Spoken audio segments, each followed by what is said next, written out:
جمعرات کو ملاقات کا دن ہونے کے باوجود پی ٹی آئی کا کوئی رہنما یا وکیل بانی پی ٹی آئی سے ملنے اڈیالہ جیل نہیں آیا۔ منگل اور جمعرات کے دن بانی پی ٹی آئی سے ملاقات کے لیے مقرر ہیں۔ یہ 1.5 سال میں پہلا موقع ہے کہ پی ٹی آئی کا کوئی بھی رہنما، کوئی کارکن، ان کے خاندان کا کوئی بھی رکن، حتیٰ کہ کوئی وکیل بھی بانی پی ٹی آئی سے ملاقات کے لیے اڈیالہ جیل نہ پہنچا۔ مرکزی سیکرٹری اطلاعات شیخ وقاص نے کہا ہے کہ ایسا ہو نہیں سکتا، جیل والے خود بہانے بازی کر کے روکتے ہیں۔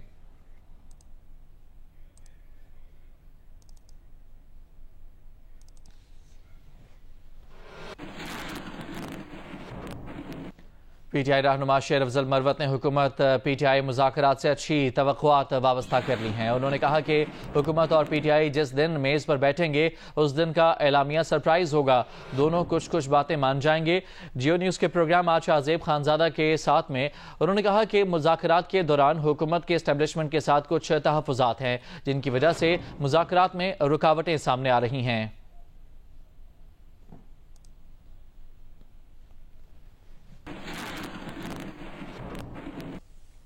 پی ٹی آئی کے سیکرٹری جنرل سلمان اکرم راجہ نے شیر افضل مروت پر تنقید کرتے ہوئے کہا ہے کہ شیر افضل مروت روز ایک ایسا بیان دیتے ہیں جس کا پارٹی سے کوئی تعلق نہیں ہوتا، انہیں پارٹی پالیسی کا ادراک نہیں۔ ایک انٹرویو میں انہوں نے کہا کہ شیر افضل مروت کوئی ٹی وی چینل والے انہیں بلا لیتے ہیں تو انہوں نے کچھ نہ کچھ تو کہنا ہوتا ہے اور وہ کہہ دیتے ہیں۔ سلمان اکرم راجہ کے بیان کے بعد شیر افضل مروت نے سلمان اکرم راجہ کے بطور P T I secretary general انتخاب پر ہی سوال اٹھا دیا ہے۔ شیر افضل مروت نے کہا کہ سلمان اکرم راجہ پارٹی آئین کے مطابق سیکرٹری جنرل بن ہی نہیں سکتے۔ ہم اگر پارٹی آئین کو پامال کریں گے تو پاکستان کے آئین کی بات کس طرح کریں گے؟ ایک ٹی وی انٹرویو میں کہا کہ سلمان اکرم راجہ تو پاناما کیس میں نواز شریف کے وکیل تھے، وہ 1 سال پہلے پارٹی میں آئے ہیں اور اب مجھے سمجھا رہے ہیں۔ شیر افضل مروت نے کہا کہ عمر ایوب خان کے استعفے کے بعد اب additional secretary general Firdous Shamim Naqvi P T I کے سیکرٹری جنرل ہیں۔ وزیر اعلیٰ پنجاب مریم نواز نے سیاسی مخالفین کا نام لیے بغیر کہا ہے کہ جب وہ منہ کھولتے ہیں تو گالی نکلتی ہے، قدم اٹھاتے ہیں تو ملک کے خلاف اٹھتے ہیں۔ مریم نواز نے اسے فٹ اینڈ ماؤتھ کی بیماری کہا اور کہا کہ وہ نہ صرف جانوروں کی بلکہ سیاسی جماعتوں کی لاحق بیماریوں کا بھی اچھا علاج کریں گی۔ مریم نواز ملک کے پہلے لائیو اسٹاک کارڈ کا اجرا کر دیا۔ ہم سنتے تھے کہ لوگ کہتے تھے کہ جی سڑکیں بنانے سے کوئی قوم ترقی نہیں کرتی۔ بڑی حیرت کی بات ہے، کسی کی عقل پہ میں ماتم کروں، رہوں یا کیا کروں؟ جہاں سڑک بنتی ہے وہاں ترقی آتی ہے، سڑک کے بغیر کبھی کہیں ترقی نہیں آ سکتی۔ جو میں نے فٹ اینڈ ماؤتھ ڈیزیز کی بات کی، یہ صرف جانوروں کو نہیں ہوتی، یہ انسانوں کو بھی ہوتی۔ جہاں ان کا قدم اٹھتا ہے تو ملک کے خلاف اٹھتا ہے، اور جب ماؤتھ ڈیزیز کیا ہے، جب منہ کھلتا ہے تو گالی گلوچ اور بدتمیزی اور بد تہذیبی ہوتی ہے۔ میں صرف ایک سوال آپ کے ساتھ چھوڑ کے جا رہی ہوں، اور وہ سوال یہ ہے کہ پچھلی حکومت نے 4 سال کیا کیا؟ یہ پیسہ جو آج پنجاب میں آپ کا پیسہ ہے لیکن آپ پہ خرچ ہو رہا ہے، نظر آ رہا ہے کہ خرچ ہو رہا ہے، دنیا دیکھ رہی ہے کہ خرچ ہو رہا ہے۔ یہ پیسہ پچھلی حکومتوں کے پاس بھی تھا پنجاب میں، پچھلی حکومت نے یہ پیسہ کدھر رکھا؟ کون لے گئی ہے؟ اچھا، میں صرف یہ کہنا چاہتی ہوں کہ نہ صرف ہم جانوروں کی بیماریوں کا علاج کریں گے بلکہ کئی سیاسی جماعتوں کو جو بیماریاں لاحق ہیں ان کا بھی اچھا علاج کریں گے انشاءاللہ تعالی۔ کرم میں 3 ماہ سے راستوں کی بندش کے بعد اشیاء سے بھرے تقریباً 30 ٹرک پارا چنار بازار پہنچے تو شہریوں نے راتوں رات دگنے نرخوں پر سامان خرید لیا۔ گرد و نواح کے علاقہ مکین جب بازار پہنچے تو انہیں کچھ نہ ملا۔ اسپتالوں میں ادویات کی قلت ختم نہ ہونے سے مریض دوہرے عذاب میں مبتلا ہیں۔ جیو نیوز کے نمائندے علی افضل افضال کی رپورٹ۔ ضلع کرم میں 3 ماہ سے مرکزی شاہراہ سمیت راستوں کی بندش سے پراچنار شہر، ملکہ علاقوں اور اپر کرم کے 100 سے زائد دیہات میں اشیاء خورنوش اور روزمرہ استعمال کی اشیاء کی قلت تھی۔ گاڑیوں کے قافلے پراچنار بازار پہنچے تو شہریوں نے راتوں رات دگنے نرخوں پر خریداری کر لی۔ دیہات کے لوگ صبح جب مارکیٹ پہنچے تو انہیں کچھ نہ ملا۔ پراچنار کے ساتھ بشرہ کے علاقوں میں بھی خوراکی اشیاء پہنچا دیے گئے۔ میں بھی گھر کے لیے کچھ سامان لے کے جانا تھا بازار میں، پھر بھی کچھ بھی نہیں ہے، خالی پڑا ہے۔ جو ٹرکس آئے ہیں 30-35 ٹرکس وہ مختلف ایریاز پر وہ تقسیم ہو گئے، لیکن جو ہی یہاں ٹرکس آئے تو لوگوں کی ایک رشتہ سامان گاڑیوں سے ہی فروخت ہونے لگا۔ اشیاء خورنوش کی قلت سے درپیش مسائل اپنی جگہ، لیکن علاج کی سہولیات نہ ملنے کے باعث مریضوں کو بھی مسائل کا سامنا ہے۔ بچے بیمار ہے، بہت پریشان ہے میں، دوائی نہیں ملتا ہے، میں کیا کروں؟ مسئلے مسائل بہت زیادہ ہے، ہائپر ٹینشن کی دوائیاں اور ڈائبٹیز وہ لوگ پوچھتے ہیں، ایون کینسر کے ویکسینیشن تک ہمارے پاس جو ہے وہ اویلیبل نہیں ہے۔ ڈپٹی کمشنر اشفاق خان کا کہنا ہے کہ بگن کے متاثرین کو امدادی سامان بھی دیا گیا ہے۔ اشیاء خورنوش اور دیگر سامان سے بڑے قافلوں کی روانگی کا سلسلہ مزید جاری رکھیں گے۔ کنوائیوں کا سلسلہ شروع ہونے پر شہریوں نے خوشی کا اظہار کیا ہے اور مطالبہ کر رہے ہیں کہ سامان کے ساتھ ساتھ مسافروں کے لیے بھی جلد از جلد آمد و رفت کے لیے راستے کھول دیے جائیں تاکہ ان کی مشکلات میں کمی آ سکیں۔ کیمرہ مین محمد صادق اور جاوید کے ساتھ علی افضل افضال، جیو نیوز، پارا چنار۔ بلوچستان حکومت نے خضدار کی تحصیل زہری میں مسلح افراد کے حملے کی تحقیقات کا حکم دے دیا ہے۔ مسلح افراد لیویز تھانے پر حملہ کر کے گزشتہ روز اسلحہ، گاڑیاں اور ریکارڈ لوٹ کر لے گئے تھے۔ موٹر سائیکل پر آئے مسلح افراد نے میونسپل کارپوریشن، نادرا آفس اور موبائل نیٹ ورک ٹاور پر بھی توڑ پھوڑ کی تھی۔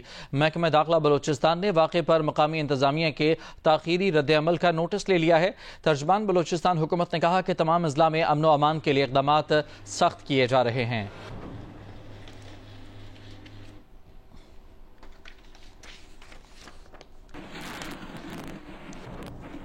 وزیر اعظم کے سیاسی مشیر رانا ثناء اللہ نے کہا ہے کہ بانی پی ٹی آئی کو سیکیورٹی یا صحت کے معاملات پر کہیں منتقل کرنے کے امکانات ہو سکتے ہیں۔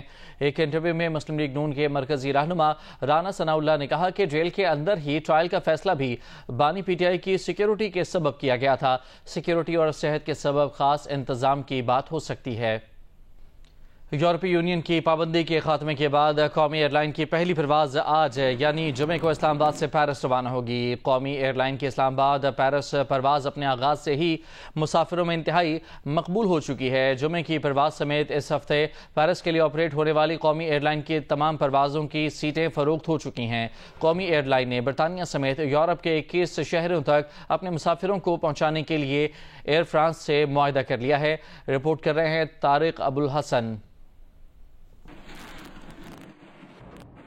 پابندی کے خاتمے پر قومی ایئر لائن 4 سال کے طویل عرصے کے بعد یورپ کے لیے جمعے کو اسلام آباد سے پیرس اپنی پہلی پرواز PK749 آپریٹ کر رہی ہے۔ قومی ایئر لائن پیرس کے لیے پروازیں بوئنگ 777 طیارے سے آپریٹ کرے گی۔ قومی ایئر لائن کی یورپ کے لیے پروازوں کی مقبولیت کا اندازہ اس سے لگایا جا سکتا ہے کہ پہلی پرواز پر کلب کلاس کی 35 نشستوں سمیت تمام 329 نشستیں فروخت ہو چکی ہیں۔ اسی طرح پیرس سے واپسی کی پرواز کی بھی تمام نشستیں فل ہیں۔ قومی ایئر لائن کے ترجمان کے مطابق اسلام آباد پیرس روٹ پر اگلی 3 دو طرفہ پروازوں کے تمام ٹکٹ فروخت ہو چکے ہیں۔ ترجمان کے مطابق کوڈ شیئرنگ معاہدے کے تحت قومی ایئر لائن کے مسافروں کو اب ایئر فرانس پیرس سے آگے برطانیہ اور یورپ کے 21 شہروں تک لے جائے گی۔ ان پروازوں کے ٹکٹ قومی ایئر لائن ہی جاری کرے گی۔ طارق ابو الحسن، جیو نیوز، کراچی۔ وزیر منصوبہ بندی اور ترقی احسن اقبال نے بھارتی وزیر داخلہ امت شاہ کی طرف سے مقبوضہ کشمیر کا نام تبدیل کرنے کے بیان کو مسترد کر دیا۔ کہا کہ بھارت اگر اتنا پر اعتماد ہے تو کشمیر میں ریفرینڈم کرائے۔ احسن اقبال نے کہا کہ پاکستان نے افغانستان کے لیے بڑی قربانیاں دی ہیں۔ افغان حکومت کو احساس کرنا چاہیے کہ وہ پاکستان میں دہشت گردی کے لیے اپنی سرزمین استعمال نہ ہونے دیں۔ امت شاہ صاحب کو کہتا ہوں کہ کشمیر کبھی نہ بھارت کا ٹوٹ انگ تھا، نہ ہوگا اور نہ کبھی ہو سکتا ہے۔ یہ پاکستان کی شہرگ ہے، جس طرح قائد اعظم نے کہا تھا، اور اگر بھارت اتنا ہی اس کے بارے میں پر اعتماد ہے تو کیوں نہیں وہاں پہ ریفرینڈم کراتا، کیوں نہیں سیکیورٹی کاؤنسل کی قرارداد دیتا۔ پاکستان کبھی کشمیر کے عوام کی حمایت سے پیچھے نہیں ہٹ سکتا۔ یہ ہمارے پاکستان کے نام کا حصہ ہے۔ پاکستان کے نام میں جو کاف کشمیر سے عبارت ہے کہ جی، تو اس لیے میں سمجھتا ہوں کہ یہ 2 ٹوک الفاظ میں اس کو مسترد کرتا ہوں۔ ادھر آپ 3 نسلیں ہو گئی ہیں نا یہ ظلم اور بربریت کی، اگر یہ آواز مٹنی ہوتی تو اب تک مٹ چکی ہوتی، یہ کبھی نہیں مٹے گی اور انشاءاللہ کشمیر آزاد ہوگا۔